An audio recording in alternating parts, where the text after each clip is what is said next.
Thank you everyone for joining. We are discussing the impact of COVID-19 on anti-government and nationalist groups. Just a few things before we begin on the content of the presentation. One thing we wanted to let you know of is that the content of this lecture can be considered graphic for some. It includes information on violence, racism, and hate speech. So please keep that in mind if you are going to continue to watch. The presentation mainly considers activities of anti-government and white nationalist groups. It focuses on conspiracy theories and disinformation campaigns.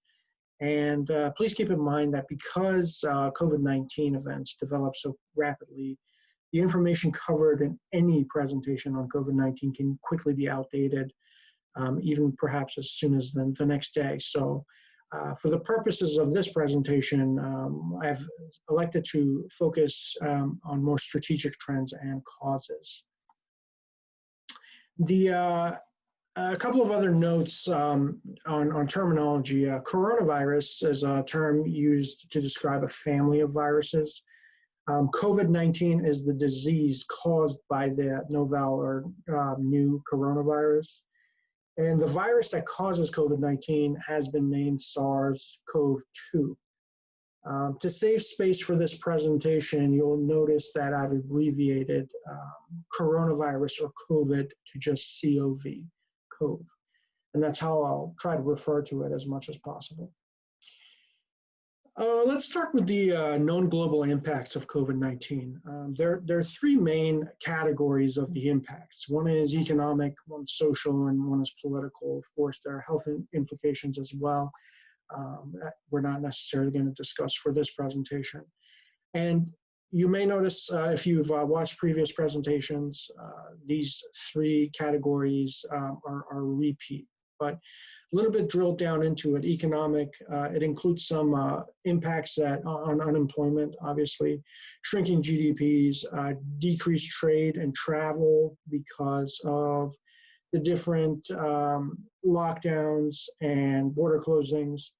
And obviously it highlights weaknesses of our supply chains. So those fall under economic impacts as a result of COVID-19. There are also social impacts. There are anti-migrant sentiments and movements. There are anti-Chinese or Far East Asian movements. And of course, there's always the blame and conspiracy theory games. And as far as political, it does have a specific highlight on the lack of preparedness for governments. And it has highlighted many threats to and weaknesses to our national security, both domestic and international threats. As we've discussed, some of these categories match quite well with known catalysts for extremist growth. So generally, insecurity, chaos, any type of uncertainty creates an environment where growth of any type of extremist ideology and then specific extremist movements are accelerated. So you will notice economic instability and uncertainty that can serve as one of the catalysts for growth of extremist movements. Social instability, which we're experiencing quite heavily right now. And then political or governance instability. And that's not necessarily to suggest that a government is collapsing, but when the citizens do not have enough faith in the government's response to any type of crisis, that does create instability. Briefly on the history of anti-government militias and groups or nationalist groups in the United States. This is quite a nice graphic done by the Southern Poverty Law Center, and it kind of gives you an idea of how many anti-government or militia groups there have been since 1995.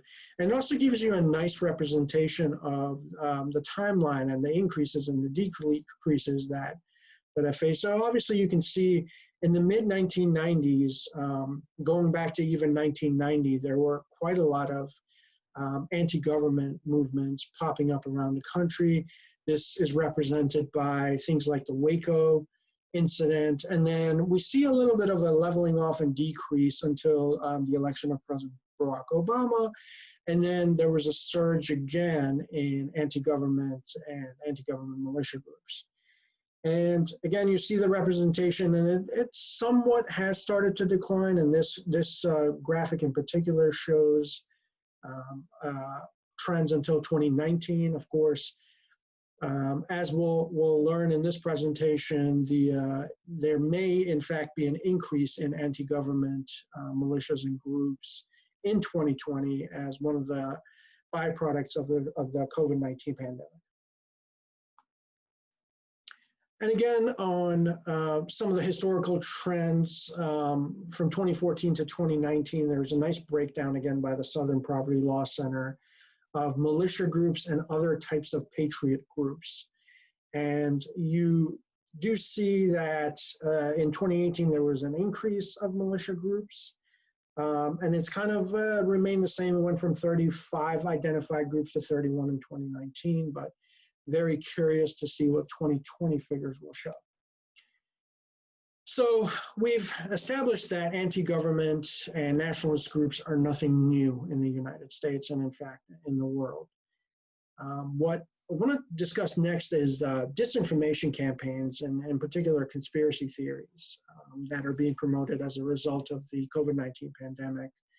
And I'm not going to go into too far into detail about these, but I'm going to mention basically the themes that they espouse and what they surround. So the first one, COVID-19 or the coronavirus is a bioweapon.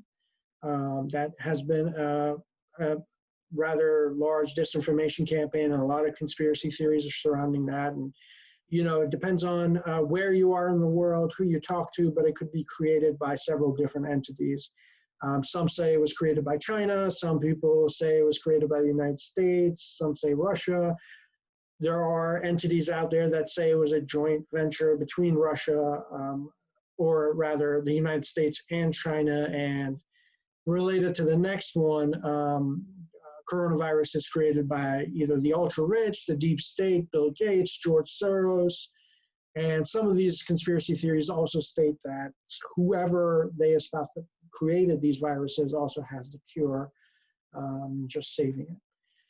And then there are a set of conspiracy theories and disinformation campaigns saying that coronavirus was created to lock up citizens in order to impose martial law and or limit civil liberties. And then coronavirus created to interfere with the 2020 US presidential election that is being kicked around on the internet as well. There are sentiments being shared online by certain groups that coronavirus was or is still being caused by migrants. Another one is coronavirus caused by or linked to 5G technology. And we've seen this in the example of quite a few 5G towers being burnt by extremists in the United Kingdom. And then lastly, you know, there's the coronavirus is a complete hoax and there's actually no pandemic, and the government is just using the hoax as an excuse to do something. And as you can tell, these conspiracy theories and disinformation campaigns do feed off of each other. They could be intermingled, or they could be related to one another. So just because they're listed on a different line doesn't mean that we look at them completely separately. As far as disinformation campaigns and conspiracy theories, they're mainly disseminated via 5 platforms or mediums. One obviously is social media platforms, you know, Facebook, Twitter, YouTube. Those are some of the more popular ones. There's some on Instagram, you name it, you know, the extremist groups and those who are trying to promote the propaganda will use that medium. There are online forums. 4chan is an example. 4chan does serve as quite a good propaganda machine because it's unmonitored, and you can basically post anything you want on there with some limitations. But it offers a certain amount of deep web privacy that other websites do not necessarily offer. There are also messaging apps that these groups do take advantage of. One specifically is called Telegram, and it's a direct one-on-one messaging app, but you can form groups on Telegram, and Telegram does offer certain privacy advantages. It's actually often used by reporters, journalists who want to maintain anonymity of their sources and can't necessarily track them. So Telegram has been one of those mediums that has served the purpose of anti-government groups. And then, of course, as we've come to realize, video games have tended to be a platform where a lot of propaganda and conspiracy theories are shared because a lot of video games have chat functions and forums, and where players can communicate with one another. And then, of course, conspiracy theories and more formalized disinformation campaigns are being spread by state-owned news outlets, mainly Iranian, Russian, and Chinese news. Briefly want to talk about relevant players and as far as nation states, anti-government groups, and then white nationalist groups. We'll talk more in depth as we go through the presentation, but I want to just briefly outline them so there's some kind of checklist that you can, if you choose to learn more about certain groups or movements, you can go back. Obviously, we mentioned nation states and in previous presentations as well, but China, Russia, Iran, three of the bigger players. In as far as disinformation campaigns. And then as far as anti-government groups and militias in the United States, there is a movement and somewhat of a group called the 3 Percenters. Now, I will say that there is no 100% unity within the groups that refer to themselves as 3 Percenters. There's 3 Percenter original, and then every state has a chapter, and cities may have chapters, and you don't get necessarily the same type of messaging from all of them, but generally speaking, they are an anti-government or anti-government watchdog type of organization, and they are considered a militia group. There's the Oath Keepers. There is there's a term or movement called sovereign citizens, which can encompass quite a lot of different groups. There's Proud Boys, Patriot Prayer, American Revolution 2.0. These are some of the groups that have been named and had more activity throughout the COVID-19 pandemic. And then, of course, there are white nationalist groups. Some are very easily identified and recognizable, like the National Socialist Movement. That's basically a neo-Nazi group. There are other white nationalist groups that you may hear of. One you may not have heard of as a movement.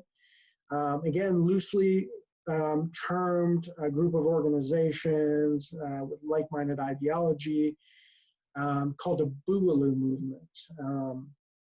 And it's, based on basically a philosophy that the end of times or some type of civil war will lead to the collapse of the United States, and the government and society can be recreated with white supremacist ideologies. Now, we're going to begin with nation states and non-state actors. Both state-sponsored media and extremist movements are exploiting the COVID-19 situation to spread harmful and hateful messaging on social media. Some of these conspiracy theories suggest that the governments, in fact, spread the viruses with the aim of limiting civil liberties. And this is a theme that will be repeated with a lot of these anti-government militias whose philosophy and foundation is basically to protect the citizenry from the government when civil liberties are being infringed upon. Another conspiracy theory suggests that basically an authoritarian form of government is a better system, better suited to respond to big catastrophic events such as this type of global pandemic. And This is mainly being pushed by nation states, obviously authoritarian ones like China, like Russia. And the argument is, look, the authoritarian system, as opposed to a democratic system, could move much more quickly to go into lockdowns, force people to stay inside their homes, rapidly go in with the military or state police and build hospitals, and then completely eradicate the pandemic. And of course, you know, there's debates on that. But Russia also claiming, even though they're not very upfront about sharing how many cases of coronavirus are in their country, they're saying that they're very low, and it's been controlled because of the system and how the Russian government operates. Trends, one of the big trends is a case being made for white supremacy. And as part of that, there's a lot of anti-Chinese ethnic disinformation being created. So as part of these types of activities, these groups have claimed with unverified videos of what they claim to be Chinese bulk buying emergency supplies. And they're suggesting that these people, whoever is being filmed at whatever time, it could be, you know, now or 10 years ago, suggesting that an attempt to limit emergency supplies for other countries. So, you know, there have been supposed videos popping up in the United States, Europe, from China, you know, unverified and unproven, unsubstantiated claims. And then there are unverified videos of Chinese, or what the narrators claim as Chinese, spitting on fresh produce in supermarkets, or wiping saliva on door handles, public benches, etc. So this suggests that there is a deliberate attempt to spread the virus by this particular ethnic group. So that's one of the white supremacist disinformation campaigns. Another one is, of course, the anti-Semitic disinformation campaign. So theories that suggest coronavirus was started by Jewish people to manipulate financial and economic markets. That's nothing new from white supremacists and white supremacist organizations or white nationalist organizations. And then theories that suggest coronavirus was started by Jewish people to kill white people with the aim of changing the demographics in North America, United States, and then in Europe as well. Again, nothing new, specifically, you know, new for this pandemic as far as white supremacist movements. The anti-Semitic disinformation campaigns have always been.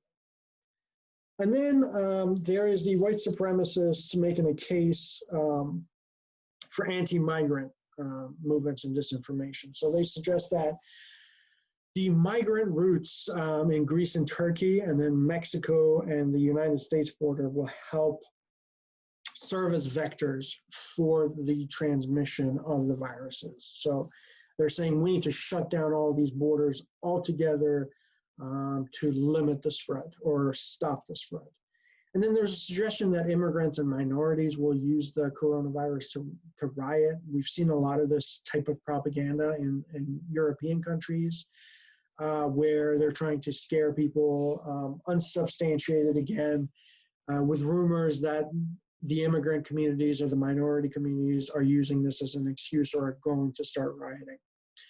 And then there are suggestions that asylum seekers in Europe are rioting against quarantine, and there have been even claims that they're flying the ISIS flag, specifically related to COVID-19.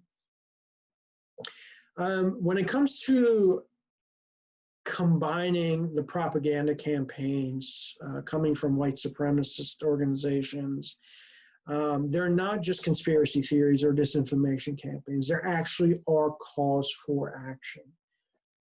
There are suggestions that white supremacists infected with the virus should themselves inflict violence, basically turning themselves into bioweapons and going and spreading their virus to others, particularly minority groups or their political enemies, as they refer to.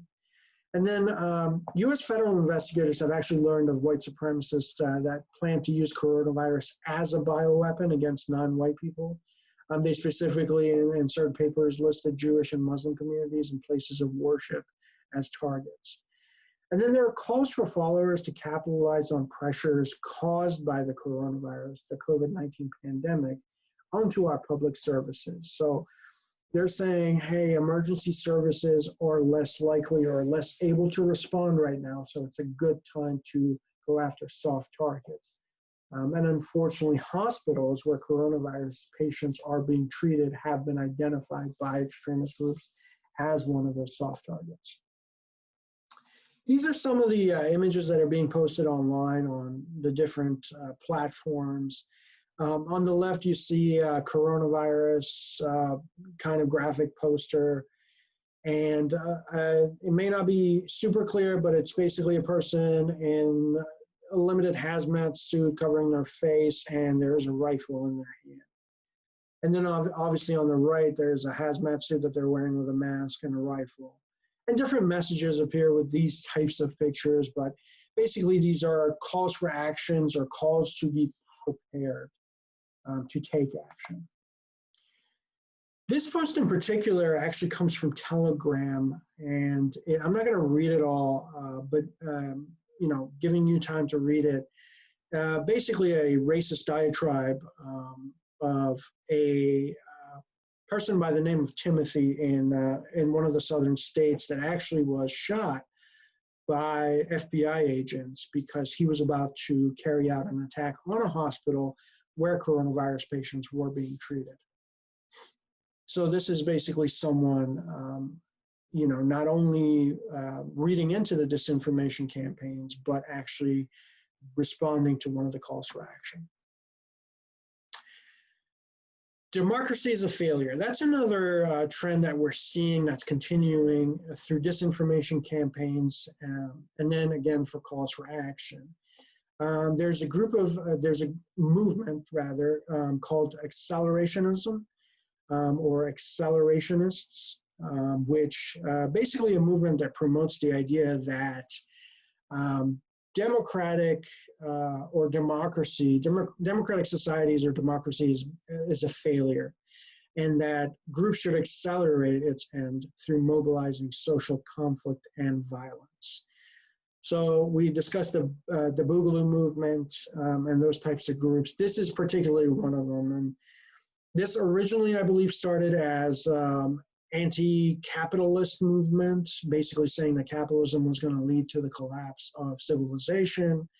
But these people want to accelerate the fall of democracy and fall of society in order to be able to rebuild it. So this is a number of communities supporting white supremacist, accelerationist terror, or using the crisis as an opportunity to call for attacks, hoping to overwhelm emergency services and hasten societal collapse. So one note about them is that not all accelerationists are white supremacists, and that'll come into play a little bit. Timothy Wilson was the name of the person in Missouri who died after a shootout with the FBI. And he was suspected of plotting a domestic terror attack on a hospital, as we discussed.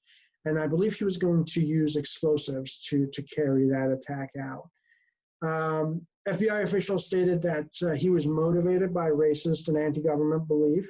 Wilson had previously considered attacking a school with a large number of Black students, a mosque, and a synagogue. So the FBI had actually been monitoring this person for a while, and that's one of the reasons why that Telegram message or several messages were released, because they had been watching them. This is another post online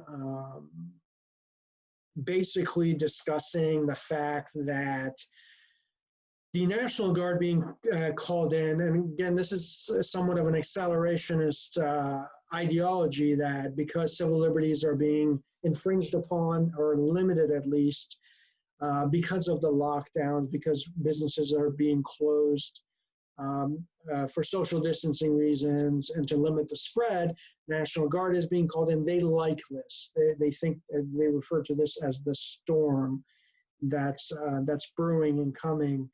And this is like one of the first steps of societal collapse that they can take advantage of. And you can see this as a Twitter platform.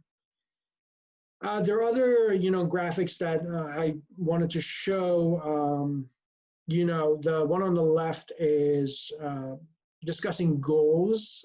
So contract the coronavirus and lick every doorknob in the local IRS office until the lights fade to black. So again, very much so anti-government, establishment sentiments. And on the right, again, I'm not going to read it word for word, but this is basically saying, hey, we told you this was going to happen. This is the storm that's coming. Again, this is on a rather not necessarily a popular platform, but it is being used by more and more, especially in extremist movements. One important thing, this is pictures of the rally or protest in Michigan that was organized to try to fight the lockdowns. If you notice, one of the themes that repeats with some of the protesters, if you notice on the left, the person on the left is wearing a Hawaiian shirt, and then the picture on the right, the two people on the right are wearing Hawaiian style shirts. The Boogaloo movement identifies themselves as somewhat of a uniform by wearing Hawaiian shirts. So if you see someone in rallies wearing that type of clothing, chances are they're part of the Boogaloo or Acceleration-ists movement. And then they did a very good job in not wearing insignia, but many of the militias that normally wear insignia were not at these rallies. But you may see at these rallies, people holding long guns, automatic rifles, and basically having military-style patches on their arms or even their chest to identify what groups they belong to. There have been windfall opportunities also as a result of the COVID-19 pandemic. And when you have a situation where there's a combination of lockdowns, conspiracy theory, disinformation campaigns, instability of social, economic, or political proportions, it leads to some other advantages. So one thing that has been reported that recruiting for these types of organizations has increased. One, obviously, there's way more propaganda and disinformation. And two, people have been stuck at home, so they have more time to be online, fall into certain traps online and keep going down the rabbit hole and read more and more about it. And one particular group that has been targeted is teenagers that are spending all their time online because schools were closed or canceled, and they're playing video games, they're on chat rooms, YouTube, Facebook, whatever it may be. Because of the same reasons, many of the same reasons, these organizations are able to do more fundraising right now. And then they also have the opportunity that they may not have had to test the system's response. So one example of a test is that armed militia members storming or trying to get in and to the Michigan State House, where normally you would not be allowed to enter at all if there was just one or two people. So obviously they were testing the system to see what the response would be, trying to see how far they could push. This is a picture from the same rally in Michigan as the other two pictures. Again, you see the same type of clothing. Some of these people could be part of these formalized militia groups, some not. Again, you see the same individual wearing the Hawaiian shirt on the right-hand screen there. So not all of these people, and there really are no figures to inform us, but not all of these people were people who were out of work that wanted to get back to work, or small business owners who just wanted to get back to work and believed that their business was essential. And then, of course, we come to more recent events on top of the COVID-19 pandemic of protests resulting after the death of George Floyd and the Black Lives Matter protests. So in these circumstances specifically, some white supremacists have attended Black Lives Matter protest to counter protest, basically, and create some instability. Some Boogaloo groups, members have supported, in fact, the protests, because many Boogaloo members are primarily anti-government and anti-police rather than white supremacists. And then there are militia groups that have been hostile to the protesters, obviously. I don't think the 3%ers or the Oath Keepers had any love for the protesters. And then there are anarchists also that are taking advantage of the societal unrest, basically taking advantage of it. And, you know, some of them have the same goals as Acceleration-ists, which is basically wanting to accelerate the fall of the government. And then there are the loose collection of groups referred to often as Antifa. They've been reported to attend these events, in particular the Black Lives Matter protests. And you know, it's hard to single out a specific Antifa group because there are a collection of groups, but they like to challenge these other types of groups, and sometimes they do so violently. I briefly wanted to just state some of the resources that were used for this presentation. So there's the Institute for Strategic Dialogue, the Soufan Center, Center for Strategic and International Studies, the Southern Poverty Law Center, which we discussed, and of course the Anti-Defamation League. If you're interested in learning more about any of these topics, these organizations have quite a tremendous amount of information. And that brings us kind of to a conclusion. Try to keep it short and hopefully leave some time for questions if there are any.